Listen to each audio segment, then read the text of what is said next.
Je m'appelle Pascale Hermite. Je suis manager depuis une trentaine d'années, plutôt dans le monde de l'événementiel. Et depuis 2 ans, je suis plutôt dans une phase un petit peu différente de management de transition. Je suis aussi enseignante et j'ai fait du conseil auprès de différentes collectivités.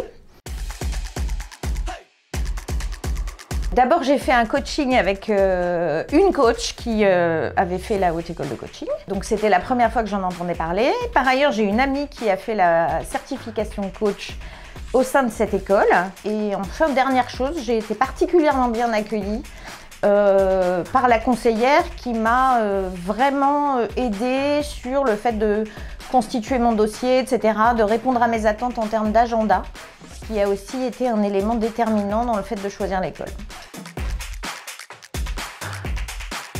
S'il y a un chapitre qui m'a particulièrement plu, c'est peut-être celui de la responsabilité. C'est pas forcément évident de se dire que dans une relation ou dans une situation de blocage, il y a toujours une responsabilité de la personne en elle-même. Donc ça, c'est une prise de conscience qui était assez forte. Et là, je trouve que c'est vraiment quelque chose qui est très bien évoqué, notamment dans les exercices sur la communication et les différents types de communication. Et je trouve que c'est un élément très important du coaching que je vais vraiment retenir comme étant un peu cet élément clé. C'est la responsabilité aussi du coaché dans un certain nombre de situations. C'est le meilleur moment de ma formation en fait. Et c'est le moment le plus riche parce qu'il y a de l'échange entre différents coachs, parce qu'il y a des mises en situation, parce qu'on peut échanger, on peut vraiment bénéficier d'un regard d'observateur des autres coachs autour de nous.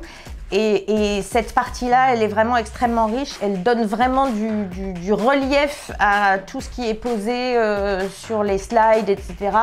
C'est vraiment beaucoup plus riche et c'est très parlant.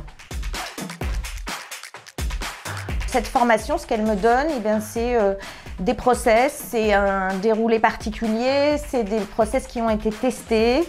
Donc c'est aussi une guideline pour pouvoir accompagner les gens. Et le fait de savoir que ce process a fonctionné, qu'il a été validé, qu'il est reconnu, puisque c'est aussi une formation RNCP. Je trouve que c'est une garantie aussi et que par rapport à nos clients potentiels, c'est une garantie de qualité. Et puis il y a aussi l'aspect supervision dont on peut bénéficier via l'école. Et par exemple, la séance d'aujourd'hui montre à quel point le fait d'échanger avec d'autres coachs, ça permet d'enrichir sa pratique ou ça permet de corriger un certain nombre de choses ou d'interroger. Donc ça, c'est les éléments clés que ça m'a apporté. Je dirais c'est cet agrément et en même temps du réseau aussi qui permet de renforcer sa pratique.